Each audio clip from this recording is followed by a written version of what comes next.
Hi, welcome to ராம்ஸ்கூப். இன்னைக்கு நம்ம பார்க்க போகிறது கலைஞர் சொன்ன பொன்மொழி, பழைய பொன்மொழி ஞாபகம் இருக்குன்னு நினைக்கிறேன். கூடாய் நட்பு கேடாய் முடியும், கூடா நட்பு கேடாய் முடிந்தது. ஞாபகம் இருக்கா உங்களுக்கு? அக்கா களிமுடி 2G கேஸில் திகார் ஜெயிலில் போட்ட உடனே காங்கிரஸை பார்த்து சொன்ன வார்த்தை, சொன்ன பொன்மொழிகள். அந்த பொன்மொழிக்கு பழைய மொழி வேலை வந்துருச்சு. ஓகேங்களா? இப்போ பேர ஆரம்பிச்சிருக்கிறாரு. அதாவது தம்பி உதயநிதி பேரன். அவர் என்ன சொல்றாரு அப்படின்னாக்க, 20 வருஷமா காங்கிரஸை திமுக முதுகில் சுமந்துருக்கிறோம் நாங்கள், இன்னைக்கு எங்களை முதுகில் குத்திட்டு போயிடுச்சு அப்படின்றாரு. என்னோட இது உதயநிதியோட ஸ்டேட்மெண்ட்டு. அப்புறம் இன்னும் மற்றும் பல சொன்னார். இதுதான் முக்கியமான கருத்து. கட் பண்ணா ஒரு காங்கிரஸ் துரோகம் பண்ண அடுத்த நாளே ஐயா நரேந்திர மோடி எங்கேயோ நார்த் இந்தியாவில் ஒரு பொதுக்கூட்டத்தில் பேசுறாரு. அங்கே ஹிந்தியில் சொல்றாரு, காங்கிரஸ் திமுகவுக்கு துரோகம் பண்ணிருச்சு, இதுதான் காங்கிரஸோட உண்மையான முகம், மக்களுக்கு துரோகம் தான் செஞ்சிருக்கு. அந்த கான்டெக்ட்ல அவர் பேசுறாரு. கட் பண்ணா எங்க தமிழிசைக்கா என்ன சொல்றாங்க அப்படின்னாக்க, காங்கிரஸ் துரோகம் பண்ணிடுச்சு திமுகவுக்கு, அது அவங்களுடைய இயல்பான குணம், இப்போதான் திமுகவுக்கு தெரிஞ்சிருக்கு, இதே தான் நாளைக்கு தம்பி விஜய்க்கு நடக்கும் அப்படின்றாங்க. எல்லாம் கனெக்ட் பண்ணி பாருங்க. எனக்கு என்ன டவுட்டுனாக்க, இப்போ ஏற்கனவே காங்கிரஸுக்கும் பிஜேபிக்கு ஆகாதுங்கிறது உலகத்துக்கே தெரியும். ஓகே, இப்போ தம்பி உதய் இந்த மாதிரி சொல்றதுனால whether is trying to satisfy BJP by defaming Congress, அப்படின்னா தான் ஃபியூச்சரில் ஏதாவது ஒரு அண்டர்ஸ்டாண்டிங் வரும் அந்த மாதிரி நினைக்கிறாங்களா தெரியல. ஆனால் அது ரொம்ப சீரியஸான ஒரு விஷயமா போயிட்டு இருக்கு. அப்புறம் நன்றியும் மனசாட்சியும் இல்லாத காங்கிரஸ் இனிமேல் நாம நம்பவே கூடாது, எந்த காலத்தில் நம்ம கூட சேர்த்துக்க கூடாது அப்படின்னு தம்பி உதயநிதி ரொம்ப காட்டமாக சொல்லியிருக்கிறாரு. சி வாட் ஐ ஃபீல்னா, திமுக ஒரு பதட்டத்தில் தவறு பண்ணுறது. திமுக இந்த தவறை பண்ணுறது நினச்சி ஆச்சரியமாக இருக்கு எனக்கு. அண்ணன் சீமான் பண்ணலாம் ஒரு எமோஷனில், அண்ணன் வைகோ பண்ணலாம், அதெல்லாம் வேற விஷயம். ஏன் அதிமுக கூட பண்ணலாம், இப்போ உள்ள அதிமுக, பழைய அதிமுக இல்லை. ஏன்னா when you are week, when you are in to problem, ரொம்ப சட்டிலாக ப்ளே பண்ணணும், உங்கள் அதிருப்தியை வெளிப்படுத்தலாம். அதுக்கு ஒரு லாங்குவேஜ் இருக்குது, டோன் இருக்குது. இதெல்லாம் டிஜிட்டல் மீடியாவில் ஸ்டோர் ஆகும். நாளைக்கு இதெல்லாம் ஏதாச்சும் ஒரு சூழலில் திரும்பி காங்கிரஸுக்கு போண்டு வந்தாலோ இதெல்லாம் போட்டு காட்டுவாங்க, ரொம்ப சிக்கலாயிடும். ரெண்டாவது, நம்ம தோல்வி அடைஞ்சிருக்கும் போது, வீக்காக இருக்கும்போது, அவங்க நல்ல நிலையில் இருக்கும்போது இதை மாதிரி பேசுனா நம்ம மேலே இன்னும் ஒரு பேட் இமேஜ் கிரியேட் ஆகும். இது என்னுடைய தாழ்மையான கருத்து. மாணிக் தாக்கூர் பதில் அதுக்கு, காங்கிரஸோட மாணிக் தாக்கூர் இருக்கார் இல்லையா, இந்த மாணிக் தாக்கூர், கிரீஷ் கோடங்கர், அப்புறம் இன்னொருத்தர் இப்போ கூட, இவங்க எல்லாம் சேர்ந்து தான் எலெக்ஷனுக்கு முன்னாடியே தேவர் வெரி, என்ன சொல்கிறது, serious about going with TVK. எப்படியோ நம்ம திமுக தலைவர் ஒரு ஸ்ட்ராட்டஜிலாம் போட்டு அக்கா கனிமொழி போய் டெல்லிக்கு போய் பார்த்து சரி பண்ணி கூட்டணிக்கு எல்லாம் பிடிக்காம தான் இருந்தாங்க. இப்போ நேரம் வந்துருச்சு, பிச்சுக்கிட்டு போயிட்டாங்க. ஸோ அந்த மாணிக் தாக்கூர் அந்த பழைய ட்வீட்டெல்லாம் நான் ஞாபகம் நினைக்கிறேன். அந்த கூட்டணி பேரம் பேசும்போது, சீட்டு கேட்கும்போது, அதெல்லாம் பயங்கரமாக 2 பேரும் வார்த்தை போகிறேன்னா, அப்போல்லாம் திமுக எதுவுமே ரியாக்ட் பண்ணல. ஏன்னா எதாவது ரியாக்ட் பண்ணால் ஆட்டம் கலைஞ்சிரும், டக்குன்னு போயிட்டாங்கன்னா டிவிக்கு ஜெயிச்சிரும் நினச்சாங்க. அது அது இல்லாமலே ஜெயிச்சிருது வேற விஷயம். அது விஜய்க்கு நல்ல நேரம், செம மேட்ரு, அது ஓகே விடுங்க. ஸோ அந்த மாணிக் தாக்கூர் அவர் என்ன சொல்கிறாருனாக்க, தம்பி உதய் ரொம்ப அளந்து பேசணும், நாவடக்கத்தோடு பேசணும் சொல்லிட்டு, உதயநிதி ஸ்டாலின் சிஎம் ஆகிறதுக்கு, டெபுட்டி சிஎம் ஆகிறதுக்கு நாங்கள் தோளில் சுமந்துக்கிட்டு அணைஞ்சோம், நன்றி கிட்டவங்க திமுக அப்படின்னு அவர் சைடு ஸ்டேட்மெண்ட்டு. அதுக்கப்புறம் அவர் ஒரு தியரி ஒன்று சொல்கிறாரு. இது ரொம்ப ஆபத்தான தியரி, ஏற்கனவே சுற்றிட்டு இருந்த தியரி தான். ஆனால் யார் சொல்கிறா, என்ன டைமிங்கில் சொல்கிறா ரொம்ப முக்கியம். அதுக்கு ஒரு வேல்யூ வந்துடும். மாணிக் தாக்கூர் என்ன சொல்கிறாருனாக்க, 4ஆம் தேதி அன்னைக்கு 3 மணிக்கு பிஜேபி அதாவது எலெக்ஷன் ரிசல்ட் அன்னைக்கு பிஜேபி ரிசல்ட்லாம் பார்த்துட்டு ரொம்ப வீக்காக போன உடனே திமுகவை கூப்பிட்டு, நீங்களும் அதிமுகவும் சேர்ந்து ஒரு கூட்டணி அமைச்சு ஒரு ஆட்சி அமைக்கிங்க அப்படின்னு சொல்லி கால் கனெக்ட் பண்ணி இந்த டீலிங்கை பண்ணார். எங்களுக்கு 5ஆம் தேதி தகவல் வந்தது, உடனே தான் நாங்கள் டிவி கேக் இது சுத்தமாக எங்களுக்கு பிடிக்கல, டிவி கேக் சப்போர்ட் பண்ண போனோம் அப்படின்னாரு. அதில் முக்கியமான வார்த்தை சொன்னார், இந்த முயற்சிக்கு முதல் முக்கிய காரணம் தம்பி உதயநிதி தான். ஏன்னாக்க விஜய் எந்த காலத்தில் சிஎம் ஆகிடக்கூடாதுங்கிறத வன்மம் காழ்ப்புணர்ச்சியும் அப்படின்னு அவர் சொல்கிறாரு. இது ரொம்ப சீரியஸ் சார்ஜஸ். ஓகேங்களா? சரி, இப்போ பிஜேபி கால் கனெக்ட் பண்றங்கிற சார்ஜஸை அவர் வைக்கிறதுக்கு இது ஒரு பத்திரிகை சந்திப்பு சொல்றாரு. அப்ப ஜேர்னலிஸ்ட்லாம் கேட்கறாங்க இதுக்கு என்ன ப்ரூஃப் சொல்லிட்டு. அவர் என்ன சொல்றாரு, சிவி சண்முகம் இருக்கிறார் இல்லையா, விழுப்புரம் அதிமுக எம்எல்ஏ, அவர் ஒரு பேட்டியில சொன்னாரு, நான் விழுப்புரத்துல இருந்து வந்துகிட்டு இருக்கும்போது எனக்கு கால் வந்தது, இந்த மாதிரி வந்து அதிமுக திமுக சேர்ந்து கூட்டணி பண்றதுக்கு. நான் ரொம்ப அதிர்ச்சி ஆயிட்டேனாரு. அவர் எந்த கான்டெக்ட்ல சொன்னார் அப்படின்னாக்க, அதிமுக இருந்து வெளியே வந்துட்டு விஜய் கட்சியில போய் ஜாயின் ஆகிறதுக்கு அந்த மூட்ல இருந்தாங்க அப்ப சொன்னது. அது உண்மையோ பொய்யோ இல்லை ஏதாவது ஒரு பழிய போட்டு தான் வெளியே வர முடியும். அந்த ஆங்கிள் சொன்னாரான்னு தெரியாது, பட் அதை எடுத்துட்டாரு. அப்புறம் கம்யூனிஸ்ட் கட்சி டெல்லி இருக்காருல்ல, பேபின்னு குழந்தை கிடையாது, அவர் பேரே பேபி தான். அவர் என்ன சொன்னார்னாக்க இதே தீரியை சொன்னார். திமுகவும் அதிமுகவும் சேர்ந்து ஆட்சி அமைக்க பார்க்குறது எங்களுக்கு உடன்பாடு இல்லை, அது எங்களுக்கு பிடிக்கல. ஜனநாயகப்படி மெஜாரிட்டி வந்த டிவி கேக்கு தான் நம்ம ஆதரவு, அதான் ஜனநாயக முறைன்னாரு. சொல்லிட்டு மறுநாள் மாற்றினாரு. யார்கிட்ட ப்ரெஷர் வந்து மாற்றினாரா தெரியாது, ஆனால் சொன்னார். அது கன்ஃபார்ம்டு தெரியும் எனக்கு. அப்புறம் ரீசெண்டாக நியூஸ் 18 கொடுத்த பேட்டியில் திருமாவளவன் அண்ணன் கார்த்திகை செல்வனுக்கு சொன்னார், இது மாதிரி வந்துட்டு இந்த மாதிரி நடந்ததுன்னு சொல்லி சொன்னார் அவர். ஆனால் அவரும் அடுத்த நாள் மறுத்து பேசினார். அப்போ அமைச்சர்கள் உள்ள வரல, டிவிக்குள்ள வரல, வெளியே இருந்த ஆதரவு அந்த நிலைமையில இருந்துச்சு. ஓகேங்களா. அப்புறம் ஐயுஎம்எல் தலைவர் காதர் அண்ணன் வந்து சொன்னார், அது ரீசெண்டாக சொன்னார். ஸோ இதெல்லாம் கோட் பண்ணி திஸ் இஸ் த ப்ரூஃப்னு சொல்லி அவர் சொல்கிறாரு. ஸோ நம்பாமலும் இருக்க முடியாது. ஸோ இந்த தியரி ஏதோ நடந்திருக்கு.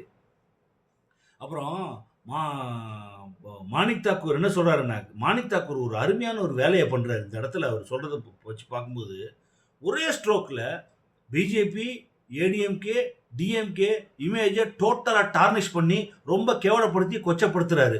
அப்புறம் தம்பி உதயநிதி எந்திரிச்சிடவே கூடாதுன்னு சொல்லி ஃபியூச்சரில் விஜய் கூட எதிர்த்து பாலிடிக்ஸ் பண்ண வருவார் ஒரு புரிஞ்சுக்கிட்டு, விஜய் எந்த காலத்திலும் சிஎம்மா வந்துடக்கூடாதுன்ற காழ்ப்புணர்ச்சியிலையும் பொறாமையிலேருந்து தான் அந்த வேலையை பண்ணார் அப்படின்னு கோத்துட்டாரு. ஸோ அப்புறம் பின்னாடி அவரே சொல்கிறாரு, ஃபியூச்சரில் எழுதி வச்சுக்கோங்க, பிஜேபி, டிஎம்கே, அதிமுக எல்லாம் கூட்டணி அமைச்சு தான் ஃபைட் பண்ணுவாங்க எலெக்ஷன்னாரு. இப்போ முடிஞ்சிட்டா உங்களுக்கு இங்கே ஒரு பேஸ் போட்டார். இதுதான் காங்கிரஸோட அந்த ஒரு சீனியர் பொலிட்டிக்கல் அந்த பிரெயின் பாருங்க. 5 வருஷம் கழிச்சு நடக்க போகிற விஷயம் சப்ஜெக்ட்டுக்கு இப்போவே ஒரு பேஸை போட்டார். சரி, இப்போ காங்கிரஸை பற்றி இவ்வளவு குறை சொல்லுதில்ல திமுக, ஓகேங்களா, துரோகம் பண்ணிருச்சு, முதல்ல சுமந்து போனோம்னு சொல்லிட்டு இவங்க என்னென்ன பண்ணாங்க அப்படிங்கிறத நம்ம பார்ப்போம். திமுக, ஓகேங்களா, பிஜேபியை கால் பதிக்க விடமாட்டோம், மதவாத சக்தியை கால் பதிக்க விடமாட்டோம் அப்படின்னு சொல்லி 26 எலெக்ஷன் வரைக்கும் பேசினவங்க, போன எலெக்ஷன் வரைக்கும், ஓகேங்களா. இவங்க தான் பாபர் மசூதி இடிச்சதுக்கு அப்புறம் தான் திமுக பிஜேபி கூட்டணியே ஃபார்ம் ஆச்சு. திரும்பி நான் சொல்கிறேன், செக் பண்ணிக்கோங்க. இன்னைக்கு ஏதோ இஸ்லாமியருக்கு தூக்கி பிடிக்கிற திமுக, மதவாத சக்தின்னு சொல்கிற பிஜேபி மதவாத சக்தின்னு சொல்கிற திமுக, பிஜேபி கால் பதிக்க விடமாட்டோம் சொன்ன திமுக இப்போ சொல்கிறாங்கன்னு தெரியாது, ஓகேங்களா. பாபர் மசூதி இடிப்புக்கு பிறகுதான் கூட்டணி. அதே மாதிரி குஜராத் கலவரம், இந்தியாவிலே ரொம்ப பிஜேபியை பற்றி எது பேசுனாலும் ரொம்ப வருஷம் பேசிகிட்டு இருந்தாங்க, இப்போ தான் விட்டாங்க, எல்லாரும் கையில் எடுத்துருவாங்க குஜராத் கலவரத்தை, ஓகேங்களா. குஜராத் ரயாட்ஸ்னு அப்போல்லாம் வந்து இந்தியா டுடே பத்திரிக்கை ஆயில் பிரிண்டில் வரும். அந்த பத்திரிக்கை ஃபுல்லாகவே இந்த ஃபோட்டோஸ் இந்த சப்ஜெக்ட் தான் நல்லா ஞாபகம் இருக்குது எனக்கு, ஓகேங்களா. அப்பவும் திமுக பிஜேபி கூட்டணியில் இருந்தாங்க. விசிக இந்த கூட்டணியில் எம்எல்ஏவாக இருந்தது, அதான் பியூட்டி, ஓகேங்களா. சரி, அடுத்தது அப்புறம் வழக்கமாக சொல்லும் திமுக எமர்ஜென்சி பீரியடில் எங்கள் ஆட்சியை கலைச்சாங்க யார், காங்கிரஸ், ஓகேங்களா. அந்த எமர்ஜென்சி பீரியடில் எங்கள் திமுக தலைவர் ஸ்டாலின் ஐயா வந்து கையை உடைச்சாங்க, காலை உடைச்சாங்க அப்படின்னு சொல்லி சொல்லுவாங்க. அதை கூட ரீசெண்டாக என்ன பண்ணாங்க, நம்ம ஸ்டாலின் ஐயா முதலமைச்சர் இருக்கும்போது ஒரு எக்ஸ்போ ஒன்று நடத்துனாங்க. அந்த எக்ஸ்போவில் வந்துட்டு சிறை கம்பிக்கு பின்னாடி வந்து ஐயா ஸ்டாலின் நிற்கிற மாதிரியும் ஒரு ஃபோட்டோலாம் உண்டு. அதாவது அவ்வளோ தூரம் தியாகம் பண்ணாருன்னு சொல்லிட்டு. அப்போ வந்து அந்த சிறையில் அவர் அடிக்கும்போது சிட்டி பாபுன்ற ஒருத்தர் வந்து திமுக முக்கிய பொறுப்பில் இருந்தார். அவர் வந்து குறுக்க வந்து விழுந்து அவர் ஸ்டாலினை காப்பாற்றினாரு, அதில் உயிர் விட்டாரு, உயிர் தியாகம் செஞ்சார் அப்படிலாம் சொல்லுவாங்க. ஸோ காங்கிரஸ் அந்த அளவுக்கு கொடுமை பண்ணியிருக்கு, ஓகேங்களா. இதே கொடுமைப்படுத்தின காங்கிரஸுக்கு தான் ஐயா கலைஞர் என்ன சொன்னார்னாக்க, நேரு மகளே வருக, நிலையான ஆட்சி தருகன்னு சொல்லி இந்திரா காந்தியை பார்த்து சொன்னார், ஓகேங்களா. நீங்கள் இன்னைக்கு துரோகம் பண்ணிருச்சு காங்கிரஸ்ன்னு சொன்னீங்களே, இதெல்லாம் நீங்களும் யோசிச்சு பார்க்கணும், ஓகேங்களா. அதுக்கப்புறம் அப்படி காங்கிரஸில் இருந்துட்டு என்டிஏல வந்து மதிமுக எப்பத்திலிருந்தும் இருக்கு. ஆக்சுவலி வைகோ ரொம்ப பிடிக்கும் மோடிக்கு. இப்போதான் இவங்கெல்லாம் ஏதோ ஃபார்ம் பண்ணி ஒரு இமேஜ் பில்டப் பண்ணி வச்சுட்டாங்க. அதெல்லாம் மாறிட போகுதுன்னு நினைக்கிறேன். திமுக தான் என்டிஏல சேர்ந்தது. இதெல்லாம் பழைய வரலாறு. ஓகேங்களா? அதுக்கப்புறம் பார்த்தீங்கன்னாக்க யூபிஏ 1 அண்ட் 2ல வந்துட்டு எல்லா மினிஸ்டர் பதவி சென்ட்ரல் மினிஸ்டர் பதவியில் இருந்தீங்களே, இங்கேருந்து சக்கர நாற்காலியில் ஐயா கலைஞர் கிளம்பி போனார் முக்கியமான பதவிகள் வாங்குறதுக்கு. அந்த பழைய காட்சியெல்லாம் ஞாபகம் இருக்குன்னு நினைக்கிறேன். அப்போ கூட தயாநிதி மாறனுக்கு ஏன் மத்திய பதவி கொடுக்குறீங்க? எத்தனையோ திமுகவில் சீனியர் மினிஸ்டர் கேட்குறது, கலைஞர் என்ன சொன்னார்? தயாநிதி மாறனுக்கு தான் ஹிந்தி தெரியும் அப்படின்னாரு. நீங்கள் ஹிந்தி தெரியும், நீங்கள் ஹிந்தி படிப்பீங்க, மக்களை ஹிந்தி படிக்க விட மாட்டீங்க. இதெல்லாம் பழைய பார்க்குறவங்க நல்ல ஞாபகம் நினைக்கிறேன். ரெண்டாவது, யூபிஏ 2 2009 வரும்போது ராகுல் ஃபார்முலான்னு ஒன்று உண்டு. அப்போ தான் ராகுல் காந்தி ஒரு ஸ்பீடப் வராரு, பாலிடிக்ஸ்க்குள்ளார சீரியஸாக வராரு. அப்போவே திமுக உள்ள விடுறதுக்கு எல்லாம் பண்ணாங்க. ஸ்டாலினுக்கு சுத்தமாக பிடிக்காதவருக்கு திமுக 1லயே ஊழல் நடந்துன்னு சொல்லிட்டு. ஆனால் அப்போ தான் மந்திரி பதவிக்கு இங்கிருந்து ஒரு ஐயா கலைஞர் கிளம்பி போனார். ஸோ திமுக காங்கிரஸ் கூட இருந்திருக்கு, பிஜேபி கூட இருந்திருக்கு. ஓகேங்களா? உங்கள் தேவைக்கு ஏற்ற மாதிரி பண்ணீங்க. திமுக பண்ணால் இதெல்லாம் பண்ணால் ராஜதந்திரம், காங்கிரஸ் பண்ணால் துரோகம்னு என்ன அர்த்தம்? நமக்கு ரத்தம், அடுத்தவனுக்கு தக்காளி சட்னி. அந்த கதை தான். Very simple. காங்கிரஸுக்கு திமுக தேவைப்பட்டுச்சு நேற்று வரைக்கும். இன்னைக்கு தேவைப்படலை, டிவிக்கு தேவைப்படுது, கிளம்பிட்டாங்க. இதுக்கு இடையில பார்த்தீங்கன்னாக்க ஐயுஎம்எல் நேற்று வரைக்கும் திமுக கூட்டணி விட்டு வெளியே வர மாட்டோம் ஒரு எழுதி கொடுத்த மாதிரி பேசினாரு. இப்போ அவர் திமுக மிரட்டுறாரு. எங்களை பற்றி ஏதாவது தவறாக பேசுனீங்கன்னாக்க நாங்களும் பல விஷயங்கள் வெளியே பேச வேண்டியது இருக்கும்.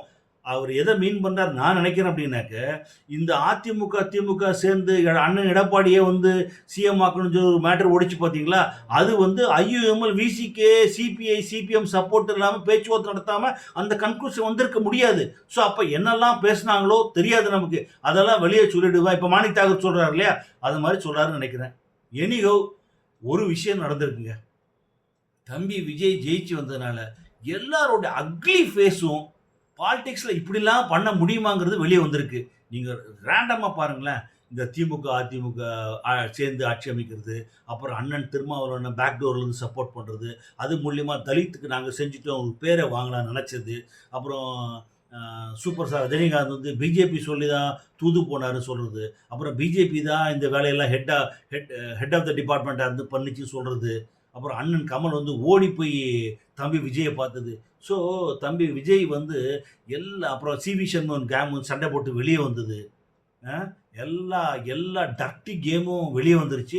எல்லாரோட ட்ரூ ஃபேஸும் வெளியே தெரிஞ்சிருச்சு. இனிமே தான் ட்ரூ ஃபேஸ் ஆஃப் விஜய் நமக்கு தெரிய வரும். பாய்.